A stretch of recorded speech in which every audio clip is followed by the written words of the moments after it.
Hello, hello. Hi, sorry we are a few minutes late, but we are going to get started right now. Um, we are approaching the mid part of day 2. I'd like to bring to the stage Kuppu. I'm sorry, je suis américain. I'm sorry. Kuppu is going to come up to the stage and talk about a few key lessons from 25 plus years journey of $1 billion ARR company. Kuppu.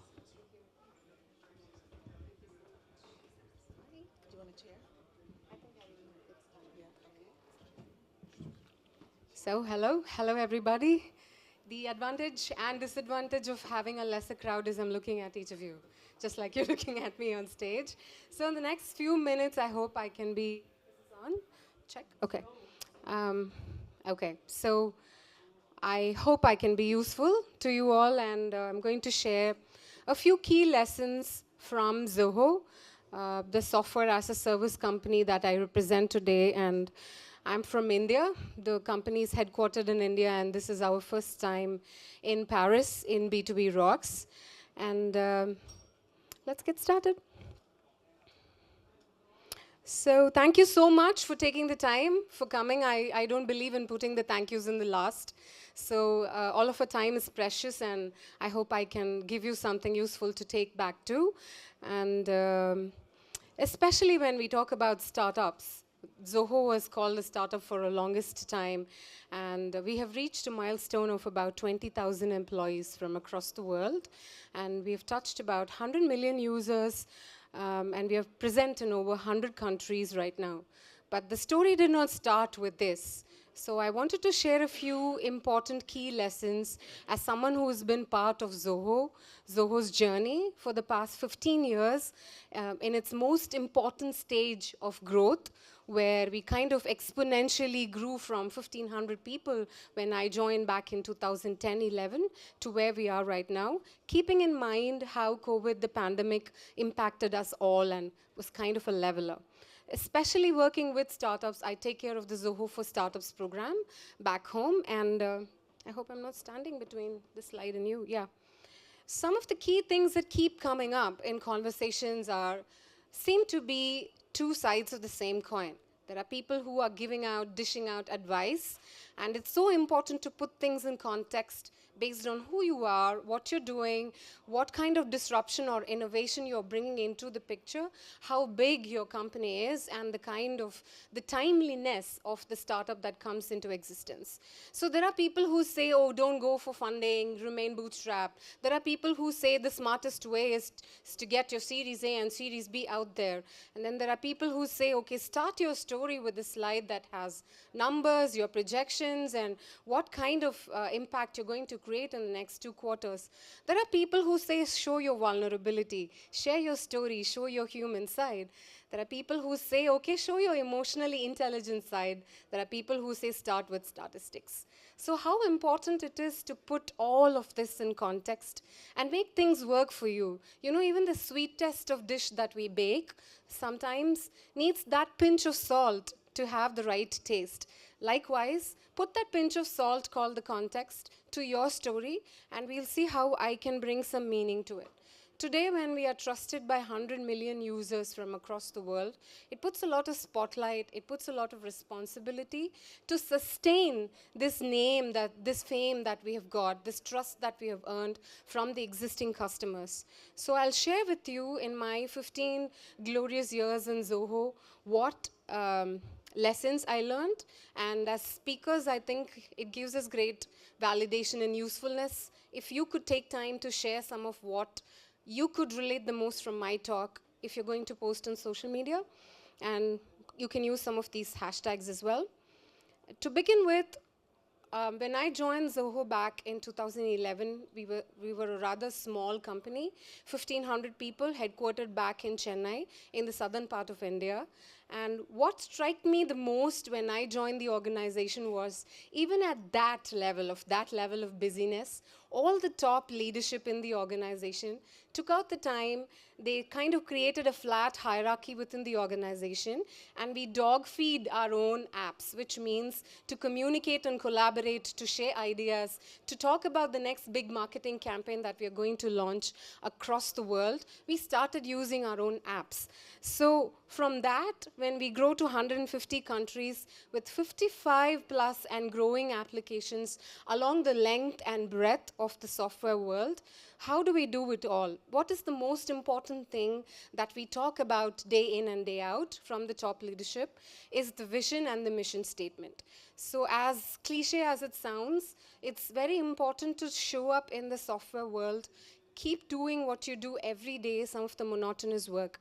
So as we remain bootstrapped, even today without external funding, these are some of the important points that keep us driving, keep our passion growing, even with the increasing customer base. And we keep our ears close to the ground to have a very active feedback loop using our own applications to listen close to the ground of what our existing users and certified partners of Zoho tell us every day. So privacy is at the heart of conversation. Running a business at this scale with ethics is something that we talk about very passionately every day. So when I joined Zoho, I was here somewhere in 2010 with just a handful of applications that form the family of software apps. So if you take a business to run the operations, you have to manage your data, you have to manage all your assets, you have to manage your people, and all the accounts and receivables that you get, you have to manage your money. If you have to simplify running a business, this is all it is about. However, when you look at a startup, because of the agility, because of how fast, by definition, you have to grow, it is very important that you pick a software vendor that's not just trustworthy, that's scalable and also affordable, so that 6 months down the line, when you grow from a team of 5 to 10 to 60 in number, are you looking at marketplace? Are you looking at open APIs? Are you looking at silos of data to make things work? How about having one door to knock? Be it building a website, to being your own social media manager, to having to talk about who are the most important prospects that you probably are missing out, who are going to convert from prospect into leads. So you talk about communication collaboration to the advanced level of customer relationship management. You have all the apps under one roof, and we are still innovating and growing. So when I joined Zoho, I had no degree in computer applications. I had a background, post-graduation in microbiology, studying microorganisms under the microscope. So I have no place to be standing here and talking about it. But what happened back there, that's one of the key lessons I want to share with you is, if you have watched the movie Ratatouille, that's very close to where I'm standing now today, there is this famous quote that goes, "Anyone can cook." So when we started back, I was mentored by the leadership to say, okay, we'll take you as that lab rat. We will take you as that end customer. If some of the jargons and the language that we are using, from building a website to our CRM, to managing people who are visiting our website and converting them, if you don't understand our language, we are not doing software as a service, right? So I did a lot of experiments, asked silly questions, learned the apps myself, enough ready to do some of the webinars, to talk to the end customers, that kind of helped me build a very strong storytelling as a forte. Because when you're talking to end users, it's a tightrope we walk. Somewhere between talking down to them to making everything look like magic. Oh, you have 50 plus applications. Tomorrow you can run a successful startup if you run on Zoho. No. So you have to walk a tightrope to say what is possible, given that you do a few things right. And this is some of my social media credentials. And what's more important is, if you want to follow Zoho for Startups, if you're curious enough to know what my team and I do every day as part of the bigger organization called Zoho. And so what helped me the most was to stand at this crossroads. of having been a microbiologist transitioning into a world of technology. How can I bring analogies? How can I bring important case studies and stories to talk to that end user who necessarily is not technology savvy? They are the first time entrepreneurs trying to figure out how I can use software and make it work for my business, especially when you are a small team, when you are a solopreneur trying to figure out so many things. And standing at the heart of this was EI, what I call emotional intelligence, and I'll get to that really soon of why it's important when you're hiring as part of a growing startup. We look at various skills. We look at the possibility of training people to look eye to eye with your mission and vision. So what worked for Zoho was every day when we woke up, the story always revolved around people, process, and product. So this is something that I want to talk about, the intangible side of the story that forms the important skeleton that makes Zoho what it is today. So as our conversations revolve around what is the principle, what kind of profitability and sustainability that we are looking at, these two things I realized was always on top of the conversation. Be it the head of customer support, the director who's overseeing all customer relationship, to the newest person who has joined Zoho today, it's important that we remember these two things. How we make the end user feel and how via that we make the brand recall work. Because today if you look at the startup world, whether you're in Paris or anywhere across the world, it's gone so global that having your experience based on your customer experience alone is not going to work. You're going to work on something called customer delight. So even if 50 startups in the same segment are trying to solve the same problem, what is it that's going to tick, that's going to make them come back to you? And we talk about all the churn rates and everything. So what is it that is the purpose of running a business? So sometimes it comes to the fundamentals we quickly dismiss as basics, and then we don't talk about it as often as we should. So what we did in Zoho is we realized our strength is going to be that we are bootstrapped, so that the culture and the vision, even if we grow from 20,000 to tomorrow 40,000, is not going to be dictated by people who has just come and joined the board, and they're going to dilute the vision for us. So this is one of the important reasons the top leadership decided to remain bootstrapped, so that the culture, the people first thinking, how to put ethics even as we run software, and we want to be profitable too. So how to make all of this work, we decided that we won't do any fancy offices. We will, every dollar and dime that we earn while selling software is going to be reinvested into research and development than doing fancy marketing ads and campaigns. That's not going to help us a lot, even as we scale. So we have a very flat hierarchy inside Zoho, and the communication and collaboration applications we have for chat or for intranet, we use it extensively where people are not very busy in non-productive meetings. Tomorrow, if you have a great idea, even today, the CEO runs a town hall every Friday to talk to even the newest of the people we have hired, and they have direct access to the senior leadership. This somehow helps us in bridging the gap between generations to understand how Gen Z looks as loyalty, how they look at workplace, and what does work and software mean to them. So this in turn feeds back into how we look at what kind of features we want to bring at applications, especially when we are looking at a post-COVID world where much of the businesses have gone hybrid and remote work first. So we are very, very fierce in GDPR and putting privacy first, so boringly in fact. And this presentation that I'm running is running in an application called Zoho Show, and all I had to do was take my link of my presentation and make it public. So now if I share the link to my presentation sitting anywhere in the world, you can access the presentation slide by slide. And in fact, the fonts that we have used in this presentation is something that Zoho created and patented called Zoho Puvi. So it's an entire world in itself, and you're looking at the CEO of the organization, a rather unassuming person, rather if he passes by, you wouldn't really think he is a CEO and a multimillionaire running and managing 20,000 people and a worldwide customer base of 100 million. But some of this, I think, we have re-inculcated in our everyday life. Like I said, when I joined Zoho, I was a microbiologist, and today I can talk about at least 20 different applications from Zoho and do a good storytelling. I'm also a mom of a 13-year-old, and my team is the village that raises her, and her school is in the right next compound. So I have a fair life and work integration where I don't have to really balance, which means that we have a solid gender representation, and culture is something very important as part of who we are. So today what I'm wearing is a very traditional wear called sari back home.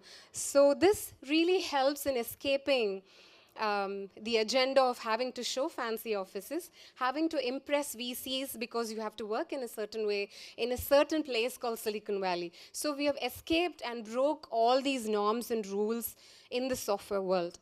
For me, someone who is not from the technology world, from outside, when I have to relate to the end customer every day, I realize this puts a solid focus on something called empathy.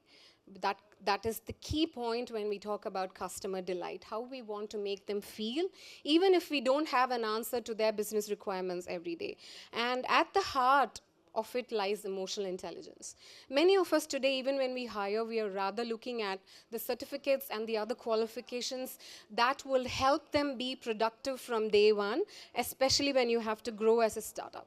So emotional intelligence is something that we have weaved into our growth that has helped look at people beyond just productive machines who have to show up day in, day out, no matter what happens in their family, in order to build a very sustainable and profitable business. Because when you are scaling from 20,000 to 30,000 employees, you have to be very sure that they speak the same language, irrespective of the culture, irrespective of the title that they hold within the company. So these are the key components of emotional intelligence that we keep in mind whether we are treating an employee, hiring them, and upskilling them. And we also keep in mind the same key components when we treat an end user or a customer. It is very important to keep in mind the local culture, the language that you speak, the beliefs that you have. Even when you are crafting the next big marketing campaign, you have to be very, very sensitive to what is happening socially. But if you're not very self-aware, can you be really socially aware? So these are some of the questions I want you to take away and think about it some more, because who you are as a person, who you become when you join an organization, and along the growth, how you modify yourself, and how you show yourself consistently when you represent a brand is very, very important. It speaks way before than you can make a sale. And one of my favorite things is the blind spot, that I don't know what I don't know. Many of the times when you're making a sale, the end user does not even know how to ask the right question because they don't know those questions exist. So how do you navigate into this? What kind of storytelling can you do without simplifying your SaaS too much? So that is where the cross-section of emotional intelligence and technology comes in, where this study that I have is rather old report of 2020 from the World Economic Forum, but I think it's very, very relevant even to today, and this is very specific to France. What we are talking about, the emerging skills, if you look at, you're talking about leadership and social influence, who you become when you manage a team of different personalities, when you expect it to be agile and you're multitasking already. What is the kind of technology that you use day in, day out? Do you have complex problem-solving skills? Like when we were experiencing the pandemic, little did we know that ChatGPT is going to arrive and AI is going to be an integral part of everything that we do. And we didn't really see this coming. So some of the things that will not change even in the next 15 years is what you're looking at here, your analytical thinking, your creativity and originality, and emotional intelligence as well.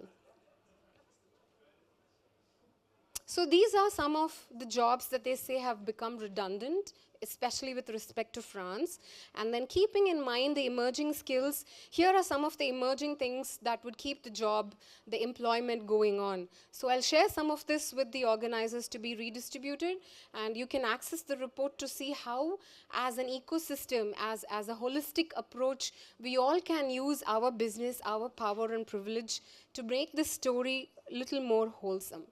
So I believe that whatever technology it is, even if we are disrupting and planning to go to Mars, it's very, very important how we as humans take it in our hands and how we use it. For example, at Zoho, we have a chat app called Zoho Click. And that allows you to be in a busy state. Your status says you're busy and to not be disturbed. There are folks who still try to call you, reach out to you without that basic empathy, asking you, hey, I'm going to just leave this message over here, and you get to it when you're available. Even the most simplest of ethics and the politeness and the etiquette that you want to follow in workplace, I think if all of us don't exhibit it every day, look around us, and we are not going to expect it from the fellow human beings as well. That includes customers. So it really is in the hands of the human being who hold us. And imagine having to go to Mars and find people not following traffic rules, yelling at each other, and still selling the most advanced technology. So getting back to the fundamentals is very important.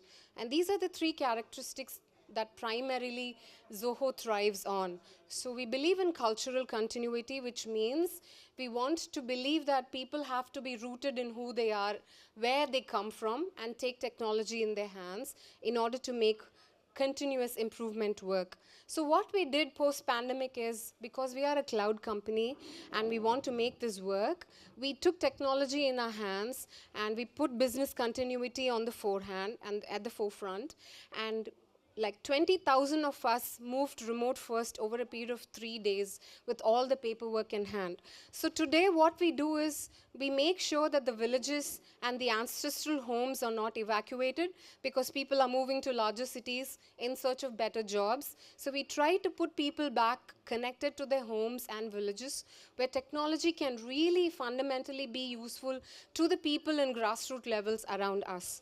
So we have vouched that we are not going to take capital from external and going to be fiercely, boringly reinvest back our profits into research and development.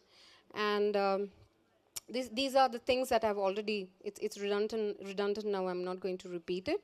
So this is how it's been possible that instead of having to be in Silicon Valley or in a place where technology is in the forefront every day, in spite of all of this, what the news tells you, we have been able to tell the world in a very humble way that here sitting in India at the southernmost corner of the peninsula, if we can run an organization with 50 plus applications, keeping emotional intelligence at the heart of every conversation, and still we could make an annual recurrent revenue of $1 billion in 2021. This is how somehow it was possible.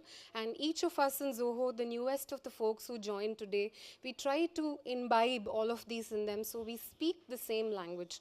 Tomorrow, if you come across any Zoho person from anywhere across the world, you will find that some of the skeleton, the anatomy remains the same on how we want to sell software and how we want to remain ethical. Thank you.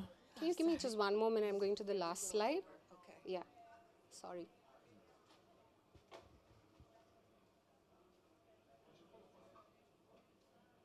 So even as someone, if you're not from a technology background, the white papers and the compliance papers that we have written, we've made sure that we have written in plain English, plain language, that someone who is not necessarily tech savvy can still understand what we do with your data and what we don't. I'm going to skip to the last slide. Just give me one moment. Okay. Let's take a If click. you can just wrap it up with the last slide, that would Sure. be great. Thank you. So this is some of the fundamental things that we learn being part of an organization that I hope you will find relatable to. How we show up every day talking about the same thing, focus, and how to be a resonant leader where you're ready to pass the baton on to the next generation in order for them to run the story much after we all are gone. How to put 100% trust on the table even as you hire people so that they can understand your vision and mission very, very clearly. How to be very frugal so you don't have to really have fancy offices, be present in a great technology place. Wherever you are, you can create disruption, and ripples of change is possible from wherever you are. So if, as a final step that I realize is that keep technology aside, keep all the fancy words aside.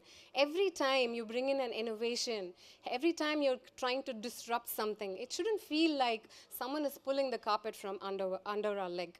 Every work that we put out should be the language of love that we show to our fellow humans, and technology is something that we use as a crutch, as a row,